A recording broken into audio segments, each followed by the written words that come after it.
Open టాక్కి స్వాగతం. నారా లోకేష్ దెబ్బతో రామ్ గోపాల్ వర్మకైతే హైకోర్టులో వ్యూహం చిత్రం విడుదలకు మరొక బ్రేక్ అయితే ఏర్పడింది. గత కొద్ది రోజుల నుంచి మనకు తెలుసు నారా లోకేష్ ఈ వ్యూహం చిత్రం విడుదల కాకుండా న్యాయ పోరాటం చేస్తున్నారు. ఇప్పటికే దాదాపుగా 4-5 సార్లు ఆ కోర్టుల్లో కూడా ఆర్జీవీ భంగపడటం జరిగింది. అసలు ఈ చిత్రాన్ని ఎందుకు తీశారంటే తెలుగుదేశం పార్టీని కించపరచాలనే ఉద్దేశంతో వచ్చే ఎన్నికల్లో తెలుగుదేశం పార్టీని తక్కువ చేసి జగన్మోహన్ రెడ్డి లబ్ధి పొందాలనే ఒక ఉద్దేశంతో తీసిన చిత్రమే ఈ వ్యూహం చిత్రం. అందుకనే ఇది రాజకీయాలను ప్రభావితం చేస్తుంది, ప్రజల మీద ప్రభావం చూపుతుంది, ఖచ్చితంగా వచ్చే ఎన్నికల్లో తెలుగుదేశం పార్టీ ఫలితాల మీద ప్రభావం చూపుతుందనే ఒక ఉద్దేశంతో హైకోర్టులో నారా లోకేష్ అయితే గట్టిగా వాదనలు వినిపించడం జరిగింది. ఆల్రెడీ గతంలో తెలంగాణ హైకోర్టు సింగిల్ బెంచ్ ఈ సెన్సార్ సర్టిఫికేట్ను రద్దు చేయడం జరిగింది. అయితే రద్దు చేసిన తర్వాత మరొకసారి రివ్యూ చేయాలని చెప్పి 4 వారాల గడువు కూడా ఇవ్వడం జరిగింది.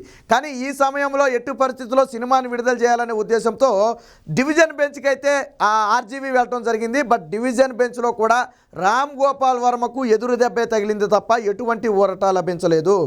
సింగిల్ బెంచ్ ఇచ్చిన ఆదేశాల విషయంలో జోక్యం చేసుకోవడానికి డివిజన్ బెంచ్ పూర్తిగా నిరాకరించింది.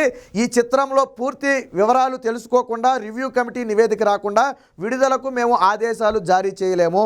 అలాగే ఏదైతే సింగిల్ బెంచ్ సెన్సార్ సర్టిఫికేట్ను రద్దు చేసిందో ఆ విషయంలో కూడా మేము ఇప్పుడు జోక్యం చేసుకునే పరిస్థితి అయితే లేదని చెప్పి కొండ బద్దలు కొట్టుకున్నట్టు చెప్పడం జరిగింది. దీంతో ఇది రామ్ గోపాల్ వర్మకు మరొక అతిపెద్ద ఎదురు దెబ్బగా చెప్పుకోవచ్చు. ఎట్టి పరిస్థితుల్లో ఎన్నికలలోపు చిత్రాన్ని విడుదల చేయాలని చెప్పి అటు రామ్ గోపాల్ వర్మ ఇటు జగన్ రెడ్డి ఇద్దరు కూడా పట్టుదలతో ఉన్నప్పటికీ కూడా నారా లోకేష్ మాత్రం న్యాయస్థానాల ద్వారా తన పోరాటాన్ని కొనసాగిస్తున్నాడు. దీని ఫండింగ్ మొత్తం కూడా వైసీపీ నేతలే చేశారు. అసలు సినిమాని తీయించిందే జగన్మోహన్ రెడ్డి, దీని ఫండింగ్ అంతా వైసీపీ నేతలు తీశారు. రామ్ గోపాల్ వర్మ కూడా వివాదాస్పదమైన వ్యక్తి మనకు తెలుసు.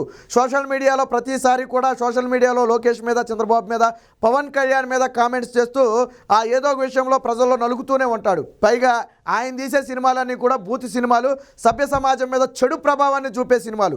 చాలామంది మహిళా సంఘాలు దాన్ని ఇప్పటికీ అనేక సందర్భాల్లో ఖండించాయి కూడా.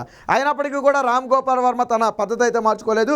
ఇప్పుడు బూత్ సినిమాల నుంచి ఈ విధంగా రాజకీయాల్లో కూడా జగన్మోహన్ రెడ్డికి లబ్ధి చేయడం కోసమే ఇలాంటి చిత్రాలు అయితే తీస్తున్నాడు. గతంలో కూడా కమ్మరాజ్యంలో కడపబెట్లని ఈ టైపు చిత్రాలు తీయడం జరిగింది. ఇవన్నీ ఏంటంటే కులాల మధ్య, మతాల మధ్య, అలాగే పార్టీల మధ్య చిచ్చు పెట్టే విధంగా తీసే చిత్రాలు. ఇవి సమాజానికి ఉపయోగపడకపోగా చెడు ప్రభావాన్ని చూపుతాయి, యువతలో ఒక రకమైన ఉద్రేకాన్ని రెచ్చగొడతాయి. సో దానివల్ల లా అండ్ ఆర్డర్ కూడా కంట్రోల్ తప్పే అవకాశం ఉంటుంది ఒక్కొక్క సందర్భంలో. కాబట్టి ఈ చిత్రాన్ని విడుదల చేయకూడదని చెప్పి నారా లోకేష్ వాదిస్తూ వచ్చాడు.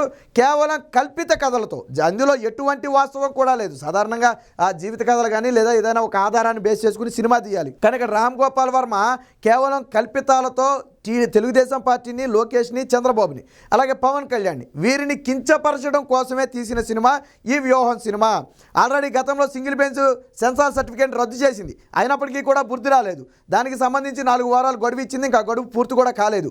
అయినప్పటికీ కూడా విడుదల చేయాలని చెప్పి తొందరగా విడుదల చేయాలనే ఉద్దేశంతో డివిజన్ బెంచ్కి వెళ్ళారు. బట్ అక్కడ కూడా చొక్క ఎదురైంది.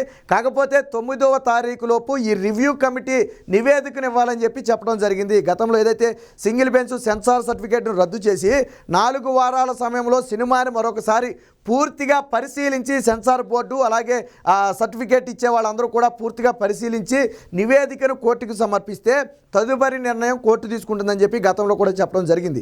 సో ఆ నివేదికను 9వ తారీఖు లోపు ఇవ్వాలని చెప్పి తెలంగాణ హైకోర్టు అయితే ఈరోజు సూచించడం జరిగింది. అంటే 9వ తారీఖున నివేదిక వచ్చిన తరువాత అందులో ఏదైనా అభ్యంతరాలు ఉన్నాయా లేదా ఏదైనా సీన్లు తొలగించాలా లేదా చిత్రాన్ని పూర్తిగా నిలిపివేయాలా అనే తుది నిర్ణయం అయితే తీసుకోవడం జరిగింది.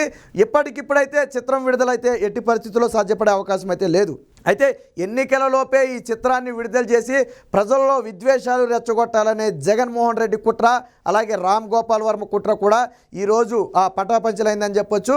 ప్రతి సందర్భంలో కూడా ఇలాంటి వివాదాలను తెర మీదకి తీసుకురావడం రామ్ గోపాల్ వర్మకు అలవాటు అయిపోయింది. పార్టీ కండువా ఒకటే గొప్పకోలేదు కానీ జగన్మోహన్ రెడ్డికి పనిచేసే వ్యక్తి అని ప్రజలందరికీ తెలిసిన వ్యక్తి.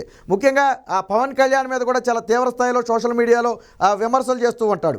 అదే సందర్భంలో బూత్ సినిమాలు తీసుకుంటూ సభ్య సమాజాన్ని తప్పుదోవ పట్టించే ప్రయత్నం కూడా చేస్తూనే ఉంటాడు.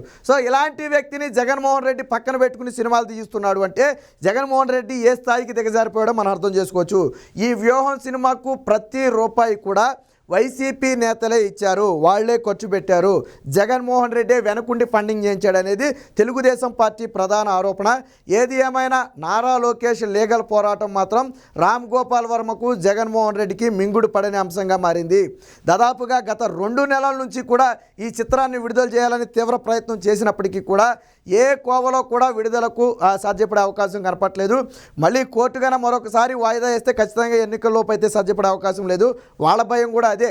ఒకవేళ ఎలక్షన్ నోటిఫికేషన్ వచ్చేసి ఆ ఎలక్షన్ కూడా అమల్లోకి వస్తే అలాంటి సందర్భంలో ఈ చిత్రం విడుదల మరింత కష్టంగా మారుతుంది. ఎందుకంటే ఇది రాజకీయాలను ప్రభావితం చేసే సినిమా కాబట్టి ఖచ్చితంగా అప్పుడు ఎలక్షన్ కోడ్ కూడా అంగీకరించకపోవచ్చు.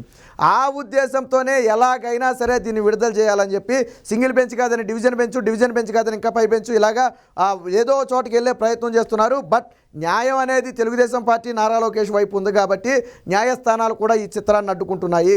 రాజకీయ కక్షతో ఇలాంటి చిత్రాలు తీయటం వల్ల సభ్య సమాజానికి చెడే తప్ప ఎటువంటి మంచి కూడా ఉండదు.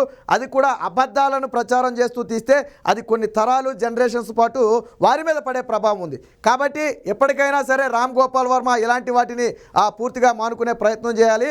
లేని ఎడల కోర్టుల్లో ఏదైతే దెబ్బ తగిలిందో రేపు ప్రజా కోర్టుల్లో కూడా అంతే దెబ్బ తగిలే అవకాశం అయితే ఉంది.